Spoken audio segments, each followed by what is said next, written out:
El futuro ha llegado, solo que está distribuido inequitativamente. Una gran frase De el poeta, profeta y gran autor, el señor William Gibson. Bienvenidos a un nuevo episodio de Mundo Futuro. En este podcast no pretendemos predecir el futuro, solo lo exploramos. Tenemos más de 75 años de experiencia en tecnología sumada en este podcast, así que aprovéchenos que uno nunca sabe. Mi nombre, afortunadamente, sigue siendo Jorge Alor, grabando desde la lluviosa Ciudad de México. Sin fallar a una sola cita, desde Seattle, Washington, quien fuera el gran cajuna de Xbox México y que ahora trabaja en este metaverso en gestación conocido como Minecraft, el profeta de Ciudad Satélite, el señor Jaime Limón. Bienvenido. Hola a todos, hola don Jorge, don Mario, don Emilio. Un placer, como cada episodio, estar aquí con ustedes. Aquí desde este universo cuadrado y en bloques como es Minecraft y desde lo que ahora estamos renombrando como Ciatélite, esa combinación de Seattle y satélite. Por favor, nadie la registre todavía, vamos a registrar Ciatélite y Ciateluco. Y desde Silicon Valley, también el multimillonario, trader, gurú de los videojuegos, Crypto King y orgullo de Toluca, el señor Mario. Que el chorizo te acompañe, mi carnal. Muchísimas gracias. Un saludo a todos y a todas los que nos están escuchando. Como siempre, mucho gusto de estar en este podcast grabado en vivo. Me encanta verles las caras horribles a Jorge Alor, Jaime Limón y Emilio Miller. Me toca pedirles que se suscriban. Esa metáfora que siempre utilizamos para decir que nos avienten un bolillo se refiere a que se suscriban, a que pasen la voz. Este podcast merece ser escuchado por su tío, por su tía, por su padrino, por todas las personas en su familia que necesitan saber de tecnología más allá de la tecnología. El futuro ahí viene. Síganos en Twitter, @mundofuturo_. Bienvenidos. Esto es Mundo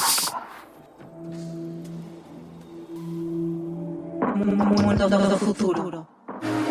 Mundo Futuro. Mundo Futuro. Mundo Futuro. El principio del fin. Es una producción de Sonoro. Con Jorge Alor, Mario Valle y Jaime Limón.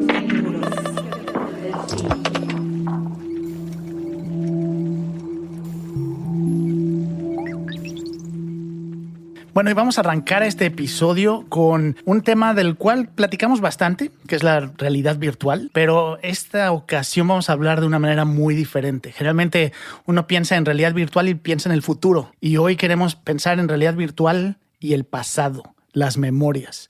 Y una de las cosas más interesantes que me he encontrado últimamente es un proyecto de un chavo que es artista, es investigador. Ya Mario había platicado por ahí, chequen los episodios anteriores, había platicado uno de sus proyectos donde le dio inteligencia artificial a su microondas. Súper buena historia, chéquenlo por favor. Pero esta vez vamos a hablar de él, de Lucas Risotto.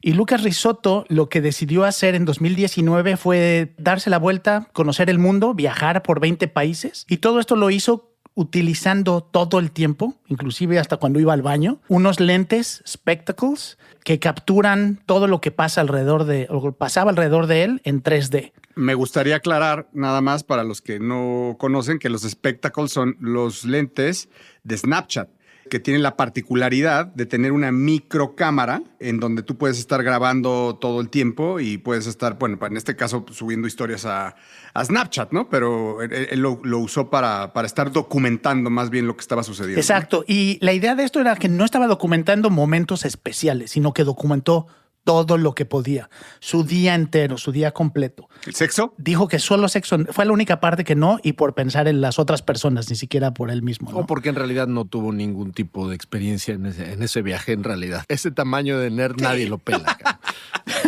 Ese tamaño de nerd nadie, güey. Créeme que Habría nadie. que preguntarle. Bueno, y regresando a lo que hizo, y entonces regresa después de todo su viaje, toma todo ese video 3D que estuvo grabando, crea una interfase en 3D también, en VR, muy similar a, si recuerdan y ustedes vieron Back to the Future, esa máquina que tiene el Dr. Brown, donde pones qué momento de la historia quieres visitar y vas.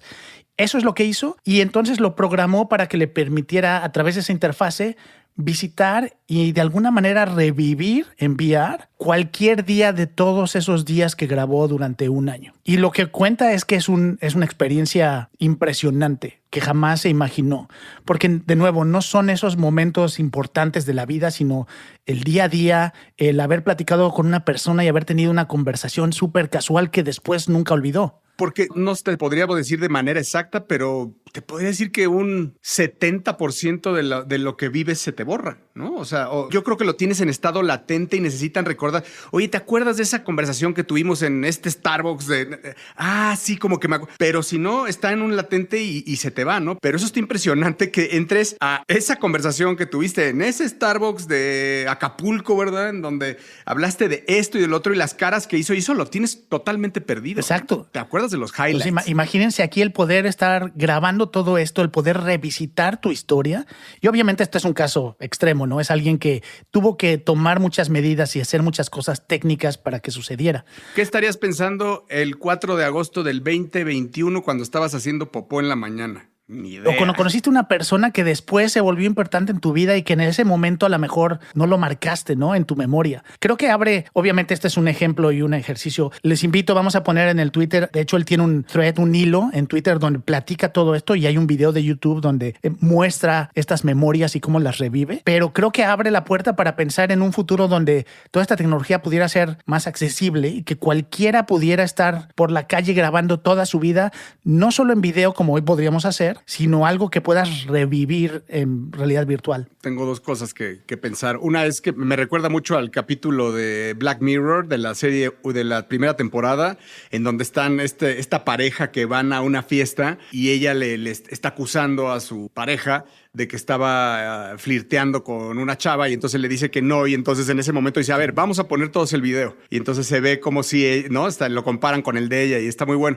Y otra cosa que pensé es lo importante que es poder tener esto en un acervo histórico. Imagínate que hoy estamos en esta etapa prehistórica de las cosas. Imagínate esto mismo, pero de cómo puede ser dentro de 15 años y cómo se vería dentro de 150 años, ¿no? Poder vivir con familiares, revivir momentos históricos en el mundo, poder revivir esas conversaciones que tuviste nutridas de negocios, quizá. A mí me suena a ciencia ficción pura todo esto. La verdad es que me encantaría, vamos a intentar invitar a Lucas Risotto a este podcast porque la verdad es que sería interesantísimo preguntarle qué hay detrás de esos experimentos, qué hay detrás del experimento del microondas, qué hay detrás de este experimento de memorias en realidad virtual, porque más allá efectivamente de que a mí me suene a ciencia ficción, yo creo que hay algo demasiado humano detrás de estos experimentos y dentro de estos ejercicios. Imagínense la posibilidad, como dice Jorge, que tiene en el futuro.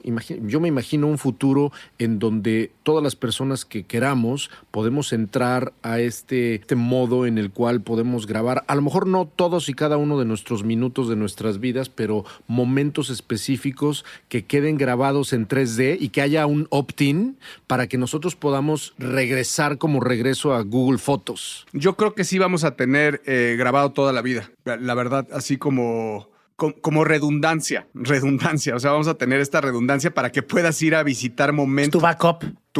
Tu backup.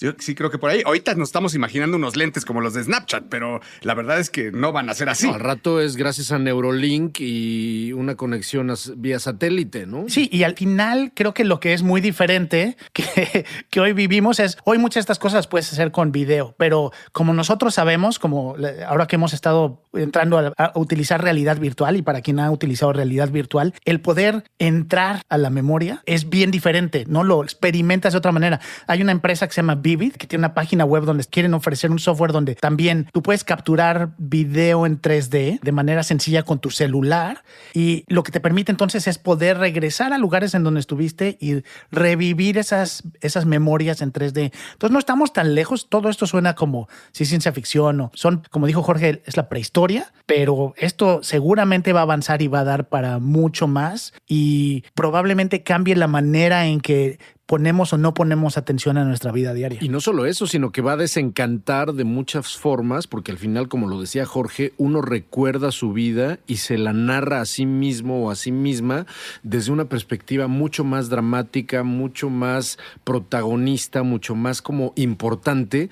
Y en realidad, si tú me preguntas qué recuerdo tengo que no puedo yo acceder a él, pero qué recuerdo tengo a lo mejor del nacimiento de una de mis hijas, o qué recuerdo tengo de mi graduación, o etcétera, y yo soy capaz de regresar vívidamente en un ambiente tercera dimensión de realidad virtual a eso, a lo mejor se me desencanta un poco porque voy a ver que a lo mejor lo recordaba mucho mejor de lo que en realidad sucedió, ¿no? Hay una película que casi les apuesto que no han visto, yo no la había visto, pero la vi a partir de esto, de Robin Williams, del 2004, que se llama Final Cut. Y la idea de la película es que es como una empresa, un servicio, donde se dedican a todo memorias y video que se graba la gente, obviamente en un futuro. Él hace como la edición para cuando te mueres, la edición que la familia se queda, como el recuerdo de mi abuelito. Bueno, él edita todas estas memorias, no les voy a decir más porque son spoilers, pero él edita todas estas memorias y se convierte eso como en el recuerdo familiar. Y obviamente tiene muchos cambios, pero interesante. Si nunca han visto a Robin Williams en esa película, no es maravillosa, pero es una trama interesante. Y yo te diría, James, que no hay que dejar a un lado la tecnología del LiDAR, porque... O sea, LiDAR, para los que no sepan qué es, pues es esta función que tiene como de sonar. Lo tienen los iPhones de última generación, sobre todo. Es como una especie de sonar que puedes recrear un cuarto, por ejemplo, un lugar, como si fuera una maqueta. Es más allá de VR, porque VR sigue siendo como una foto 360 inmersiva, sí, pero este es como si caminaras dentro de la maqueta. Es una sensación muy, muy diferente. Yo he tenido oportunidad de tomar fotos familiares con LiDAR y es totalmente otro feeling. La verdad es que yo era un Android boy y cuando supe que venía la tecnología de LiDAR a los iPhones me cambié. Pensé que iba a ser una explosión de aplicaciones y hasta ahora no he visto nada. Es un pequeño lentecito que se ve atrás de los lentes. Vean ustedes si su modelo es de los iPhones recientes, por lo menos las últimas 3 generaciones tienen LiDAR, y bajen una app que se llama 3D Scanner App e empiecen a hacer sus pininos en LiDAR. De verdad, el resultado es impresionante. Podría ir por ahí, James. LiDAR es el acrónimo de Light Detection and Ranging, que es justamente la detección, el uso, más que sonar, es como una especie de radar que utiliza la luz para poder profundizar de una manera mucho más exacta, como está diciendo Jorge, que el VR, porque el VR muchas veces depende de algo que está construido artificialmente. O sea, es como el sonar de sonido, pero de luz. Exactamente, esto es luz, ¿no? Y esa luz lo que hace es interpretar los objetos que existen y reconstruirlos en tercera dimensión. Es impresionante porque además es impresionante. Cada uno de nuestros bolsillos, los que tienen iPhone o los que tienen Android de última generación, estamos hablando de que un teléfono de más o menos mediana generación ya es capaz de generar este tipo de tecnología. Oye, Mario, me acuerdo de haber platicado alguna vez con Akirita, en paz descanse, que la idea era hacer como este open source de LiDAR para recrear todo el mundo en LiDAR. O sea, imagínense un Google Maps, pero hecho en LiDAR, que lo hace todos los usuarios. Y entonces tú ibas haciendo, imagínense que, no sé, ibas al campo Marte, por ejemplo. Podías colaborar. Exactamente, era colaborativo para levantar todo el mundo en LiDAR. ¡Qué impresión! Ese sí sería un metaverso real, ¿no? Y ahora imagínate justamente poder navegar, entre comillas, en VR gracias a ese levantamiento en el planeta Tierra, pero virtual, ¿no? Si se quieren dar ahorita una probadita y tienen un teléfono como el que mencionaba Jorge en iOS, hay una aplicación que se llama Scaniverse, así como escanear y universo, Scaniverse, que está disponible. Y como dicen ustedes, el hecho de que ya tengamos tecnología hoy en nuestras manos que permite empezar a explorar esto, bueno, nos da una pequeña idea. Y para cerrar ya este tema, porque creo que dará para otras conversaciones, porque seguro esta tecnología va a seguir avanzando y habrá más opciones. Los invito también a que busquen por ahí. Hay un término nuevo, por lo menos es nuevo para mí, que es realidad asincrónica. Y es tomar todo lo que estamos hablando ahorita, tomar una cámara LiDAR y grabar alrededor tuyo mientras tú estás metido en realidad virtual y después revisitar lo que pasó alrededor tuyo en realidad virtual. Entonces, puede llegar a ser tan profundo como nos podamos imaginar cuando sumas tecnologías. Y creo que finalmente lo más importante es todo esto probablemente va a cambiar la manera en que recordamos, la manera en que nos imaginamos cómo fue el pasado, y las generaciones futuras probablemente van a revivir muchas cosas que nosotros nunca imaginamos que iban a ser posibles. Mundo futuro. Bueno, quiero que sepan que este podcast no fue grabado linealmente como siempre es, sino que nos quedamos como 15 minutos clavados en el tema del LiDAR. Yo escaneé por medio del LiDAR el lugar donde estoy grabando y nos metimos todos, y de verdad que nos quedamos todos sorprendidos por la capacidad que tiene esta tecnología, y de verdad que lo traemos todo mundo en la palma de nuestras manos. Pero cambiando radicalmente del tema, yo lo que les quiero hablar es un poquito de las DAO y hasta dónde pueden llegar. Quiero recordarle a la gente que nos está escuchando por primera vez o que no sabe qué es una DAO. Para hablar de DAOs tendríamos que empezar por hablar de blockchain. Y blockchain, bueno, pues es que, como hemos hablado ya en muchos programas anteriormente, pues una de las cosas que ha propiciado que nazca es esto de DAO. ¿Qué quiere decir DAO? Son en sus siglas DAO. Es Decentralized Autonomous Organization, que lo que quiere decir básicamente, y sin meterme mucho en un tema de blockchain, es como si fuera una cooperativa que comparten una tesorería. Al final es un grupo de personas, que pueden ser una o miles, que comparten un mismo fin y comparten una tesorería. ¿Por medio de cómo? De la tecnología de blockchain, teniendo tokens. Cada una de estas personas lo que hace es que compra tokens para poder participar en el gobierno de estas sociedades, vamos a decirle, ¿no? Antes aquí conocíamos como sociedad anónima, y bueno, pues estas sociedades anónimas tienen estos organigramas verticales. La particularidad de las DAOs es que tienen estos organigramas, son horizontales, en donde todos los poseedores de un token tienen derecho a votación. Hay algunas DAOs que tienen más poder quien posee más tokens, pero al final es por medio todo de plataformas, por ejemplo, de Discord, en donde se ponen diferentes temas y ahí la gente va votando y se van tomando las decisiones entre todas las personas que conforman o han comprado tokens de estas DAOs. El tema, hablar de DAOs es hablar de algo muy verde. Para mí es algo muy verde. Hasta ahora hay DAOs que se dedican a lo que se dedican las ONGs, ¿no? A tener tanto manejo de dinero, porque al final no está legitimizado por ninguno de los gobiernos. En Estados Unidos está en proceso y es un problema todavía, pero eso no quiere decir que no esté el poder del cambio ahí. Está la semilla que va a explotar y se va a construir en un gran árbol. Hay dos DAOs que me llaman la atención mucho, que no tienen que ver con el tema ONG, que una es una DAO que quiere comprar a los Broncos de Denver. Y esta DAO lo que está tratando es de levantar $4 billones, que eso es lo que ellos dicen, o más bien lo que está a la venta, el equipo, $4 billones, y ahí la llevan. O sea, están realmente comprando. Ya no tienen tokens. Ahorita están viendo el formato. Si tú tratas de entrar a comprar, no hay. Y bueno, ha funcionado. ¿Por qué? Pues porque todos los fans están tratando de comprar tokens para poder ser de alguna u otra forma dueños de los Broncos de Denver. Oye, Mario, ¿y tú cómo compararías esto con...? Porque a mí me suena, yo sin saber mucho, a mí me suena un poco a acciones, ¿no? El comprar acciones de una empresa, ¿qué relación podría tener? Es parecido. Acuérdate que cuando compras una empresa o cuando compras una parte de acciones de la empresa, no necesariamente tienes derecho a voto, ¿no? Tienes una participación primordialmente financiera que te permite intercambiar ese pedacito de la compañía por dinero o esperar a que crezca de valor, etcétera, pero no necesariamente te da derecho a voto. La diferencia en una DAO, como bien utilizó la analogía de una cooperativa o de un sindicato, que no tiene, además, hay que decir, esta cooperativa o este sindicato no tiene una organización central, no tiene una directiva, no tiene una mesa de directores que está a cargo de la tesorería o a cargo de hacia dónde se mueve o de organizar las tandas o lo que sea.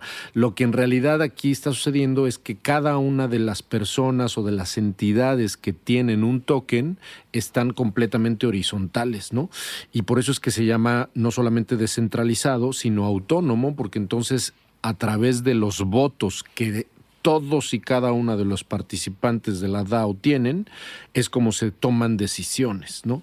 Entonces, es válida la analogía, es parecido, nada más que uno es primordialmente un instrumento financiero y este es un instrumento de gobernanza. El DAO, las DAO son instrumentos de gobernanza. Y la transparencia, Mario, ¿no? La transparencia que te lleva al blockchain. Exactamente. Gracias a blockchain que te da no solamente la descentralización, sino aquí no hay nadie dijo, no hay una directiva ahí medio corrupta que está moviendo, no hay un Fidel Velázquez, que para todos nuestros amigos boomers mexicanos sabrán quién es Fidel Velázquez de la CTM. Te juro que no hay uno que se acuerde del Fidel Velázquez que se quedaba dormido en las conferencias de prensa. Exactamente, el viejito priista que se quedaba dormido.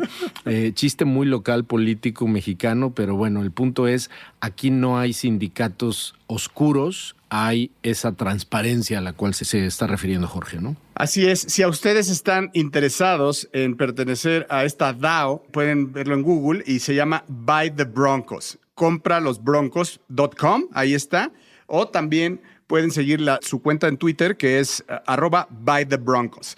Son los primeros visos, los primeros chispazos de las cosas que se están haciendo con DAO. Falta muchísimo por legislar, falta muchísimo por regular, falta muchísimo cómo puede ser el tema de impuestos del cripto, porque todo esto, claro que funciona bajo cripto, pero creo que está interesante. Y algo que les quería proponer, queridos amigos, hermanos, era, y lo digo en serio, se va a sonar a chiste, pero lo digo en serio, ¿por qué no, a los que nos están escuchando, hacemos nosotros una DAO para comprar la emblemática revista Wired, que hoy está en manos de los editores Condé Nast? El Condé Nast es la editora gigante que son dueños de Vogue y son dueños de Allure y de muchos cientos de títulos, en donde uno de ellos es la revista Wired, que se la compraron a los originales a Luis Rosetto y Jane Metcalf. Hace décadas. Sí. Hace décadas. Y hoy, pues la revista Wired, que antes ostentaba 300 páginas, hermosa, ¿verdad? Ahora, pues es un panfletito. La verdad es que es un panfletito de ni a 80 páginas llega la pobre.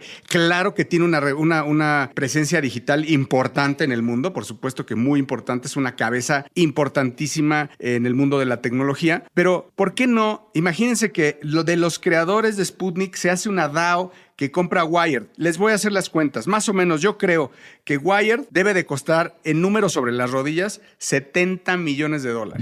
O sea, yo hice la cuenta de cuánto pueden vender revistas de papel, cuánto venden de suscripciones y cuánto pueden vender de publicidad en línea.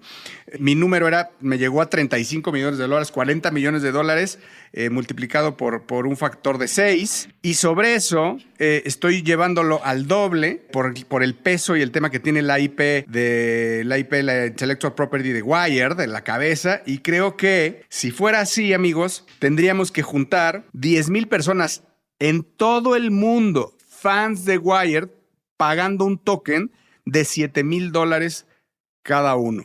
¿Se las vendí o no se las vendí en este elevator pitch? Me la vendiste. Y no solo eso, le voy a decir a mi cuate Luis Rosetto que nos sponsoree un token de esos. ¿Tú crees? O no, el mismo Luis Rosetto que lleve la bandera de la DAO. Que aparte lo conocí en la fiesta de aniversario de los 25 años de Wired hace algunos años y pude platicar con él y hasta su email me dio. Kevin Kelly, yo no tengo su teléfono, pero tengo su autógrafo.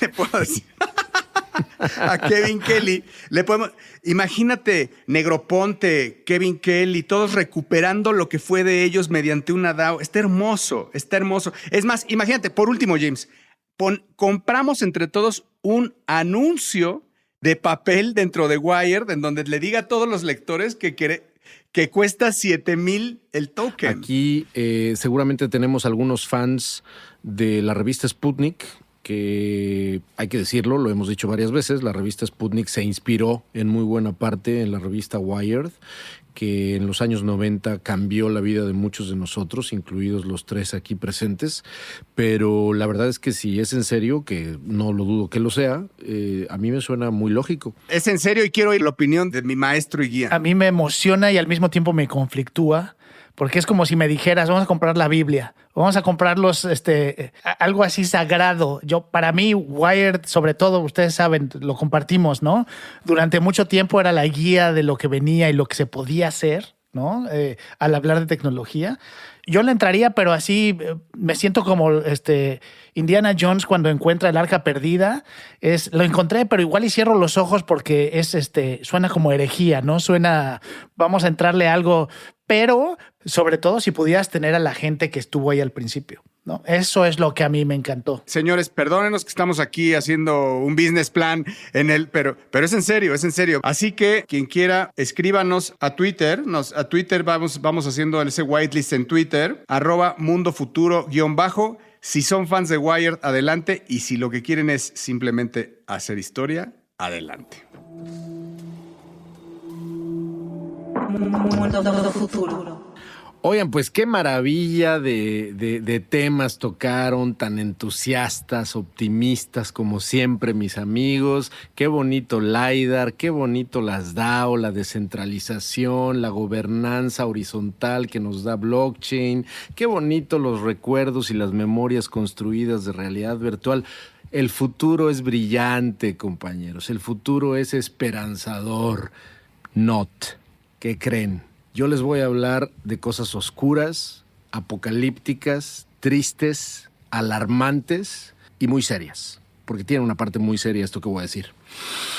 El otro día estaba echándome un clavado, Jaime, a algunos datos que, como ustedes saben, yo estoy muy metido en temas de finanzas, ¿no? Últimamente, los últimos 5 o 6 años de mi vida han estado consagrados al tema macroeconómico, a algunos datos históricos. Una de las cosas que más me gusta ha sido la convergencia entre la historia y las finanzas. Esto me ha ayudado mucho para temas de mi trabajo, etcétera.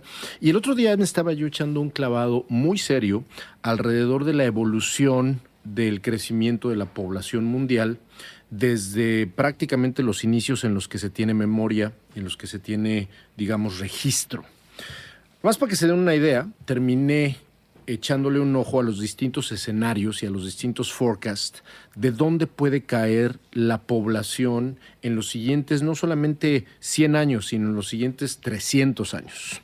Dónde puede verdaderamente caer la población del mundo y las razones por las cuales en los distintos escenarios puede caer en esos números específicamente. Antes de platicarles específicamente a qué fue lo que encontré y qué fue lo que es interesante, vamos a revisar primero dónde estamos parados, ¿no? Hoy en día somos aproximadamente en el mundo 7.8 mil millones de personas, lo que es lo mismo lo que se dice en el mundo anglosajón, 7 billion, casi 8 billion de personas, ¿no? 7.800 millones de personas. En general, lo que hay que decir es que hay 3 escenarios, fíjense, está muy interesante, liderados por la ONU, ¿no? 3 escenarios de estimaciones. Ahorita platicamos de las distintas regiones y de todo, pero hay 3 escenarios con respecto al mundo futuro en términos de población para los siguientes. Vamos a empezar de aquí al 2100. El primer escenario apunta a que si todo se vuelve loco y seguimos apagando la tele y metiéndole como conejos en todo el mundo con las tendencias actuales que existen, en 2100 vamos a ser 16 mil millones de personas. 16 mil millones de personas en 2100, que no está tan lejos, ¿no?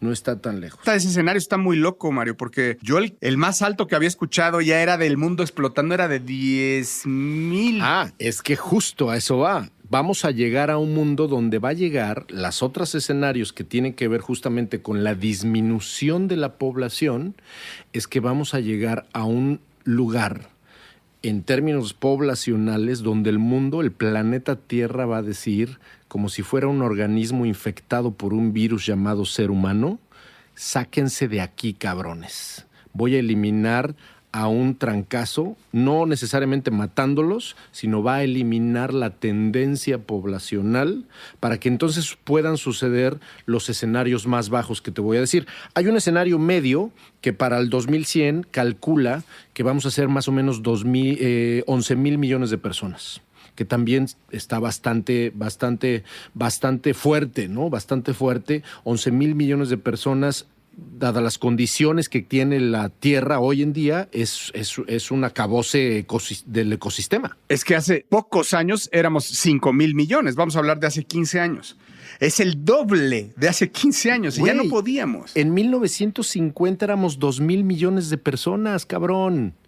En 1950 éramos 2,000 millones de personas. Lo interesante es que para que se den una idea en términos del crecimiento tan lento que tuvo de, por ejemplo, 1700 a 1950, la población casi no creció. En 1700 éramos aproximadamente 600 millones de personas. En el año cero se calcula muy mal, o sea, vaya, estos cálculos tienen mucho margen de error, hay que decirlo, pero en el año cero, en el año en el que nació Cristo, o por lo menos se tienen registros donde existía el Imperio Romano, éramos más o menos 200 millones de personas. Entonces, fíjense lo que estoy diciendo. En el año cero éramos 200 millones de personas, de los cuales 50 millones de cabrones y cabronas estaban metidas en el Imperio Romano. 200 millones en todo el puto planeta. 1700 años después, solo éramos 600 millones de personas.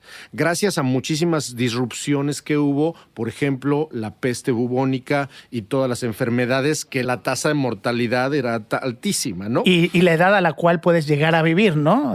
Claro, eran 35 Ya años. eras viejo. Entonces, ese crecimiento, si en el año cero éramos 200 millones de pelados y en 1700 éramos 600, ahora imagínate el crecimiento que después de la revolución industrial, después de la segunda mitad de los años 1800, empezamos a vivir y a vivir y a vivir. Los últimos 100 años han sido una puta locura. En 1950 éramos 2,000 millones de personas, hoy somos 8,000 millones de personas. Te tengo el dato. En 1990 éramos 5,000 millones. Estás hablando que duplicaríamos el número de habitantes de 1990, cuando ya estábamos igual que ahorita. Mario, mencionaste datos regionales, que creo que eso también lo hace súper interesante, ¿no? Muy interesante, porque entonces podemos empezar a ver, por ejemplo, la tasa de crecimiento que ha tenido en los últimos años el continente africano. Nada más chequen este número, cabrón. Es verdaderamente de dar miedo. África, específicamente vamos a hablar de algunos países. En 2020, en Nigeria, son más o menos 206 millones de personas. Se calcula que para el 2100 van a ser 733 millones de personas, nomás en Nigeria, cabrón. No, güey. En Tanzania, hoy son 60 y tantos millones de personas en Tanzania.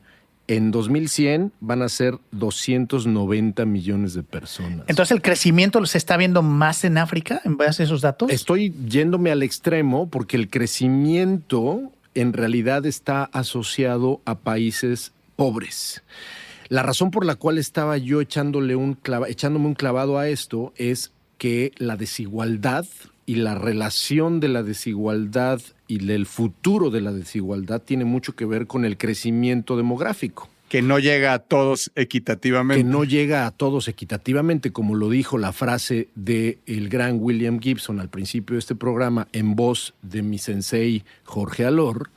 En realidad este desequilibrio económico futuro va a estar justamente muy altamente relacionado a que no importa cuál sea el escenario alto, medio o bajo del crecimiento poblacional, el nivel de estrés económico, global, demográfico, poblacional que se nos viene en los siguientes 50, 100 años y no ha sido conocido jamás lo que se nos avecina, cabrón. Nada más para seguir, Angola, 33 millones, en 2100, 190 millones. México, 129 millones de personas aproximadamente en 2020. Ahí va una cosa interesante. En 2100, 140 millones de personas.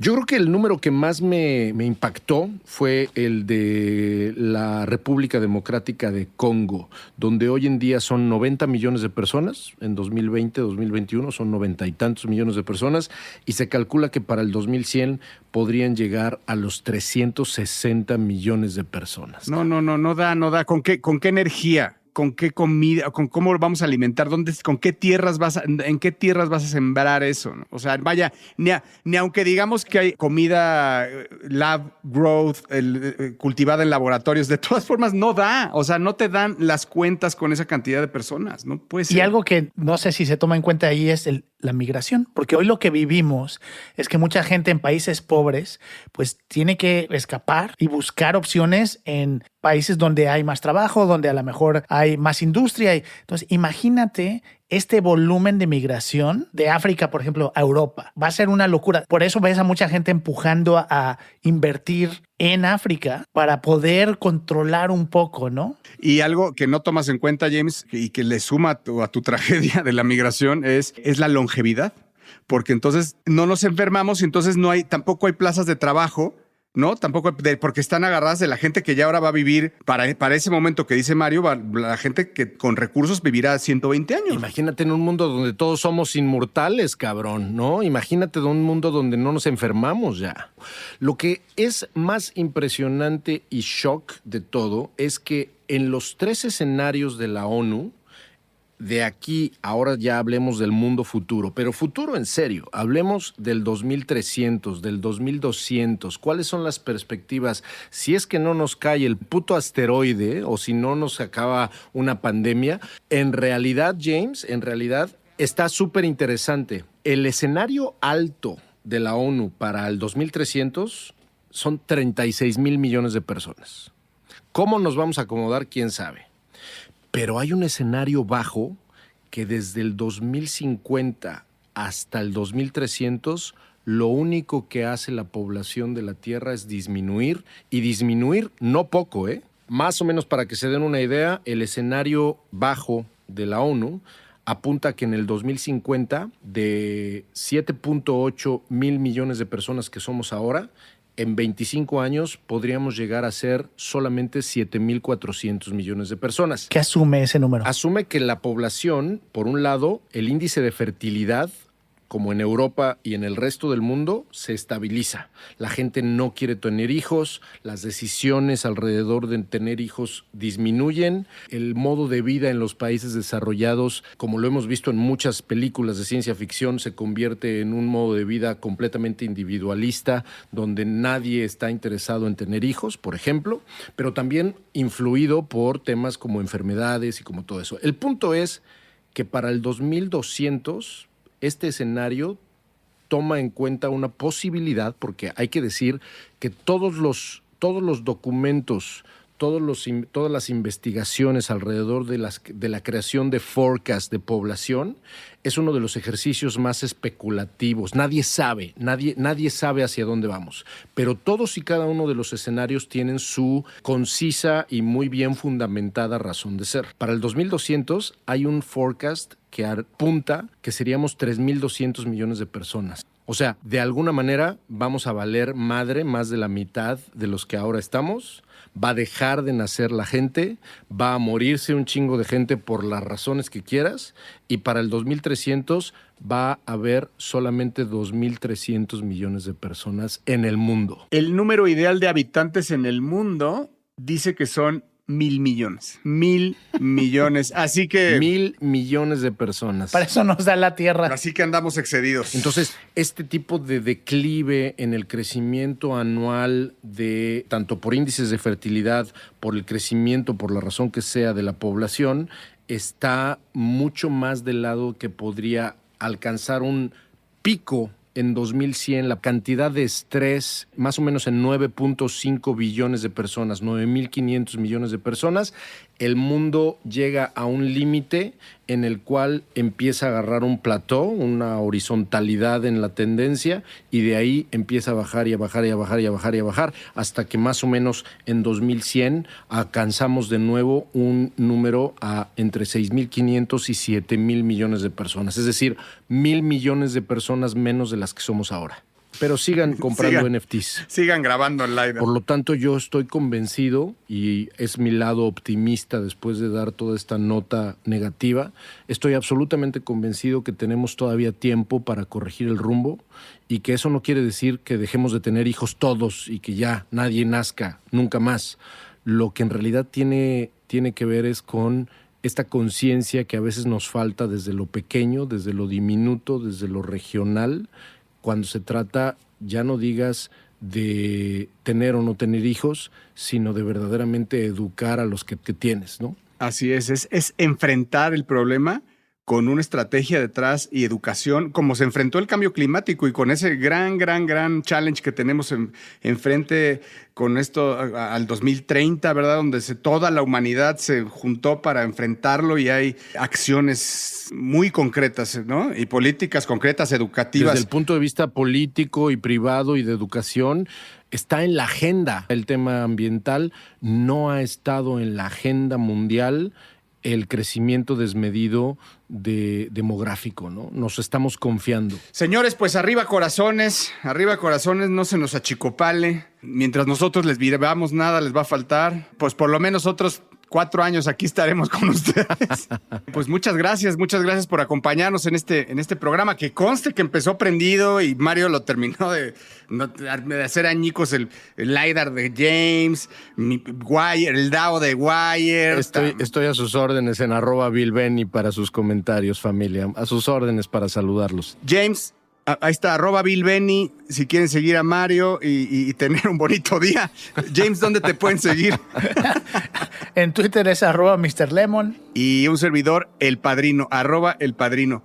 Muchas gracias por acompañarnos. Nos la pasamos increíble, esperamos que ustedes también. Y nos escuchamos a la siguiente emisión de este podcast que lleva por nombre Mundo Futuro. Gracias, Emilio Milen, en la producción. See you.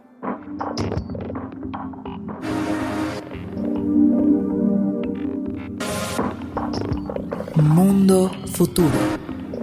Mundo Futuro es una producción de Sonoro. Suscríbete a Mundo Futuro en Spotify, Apple Podcasts o en tu plataforma predilecta de streaming.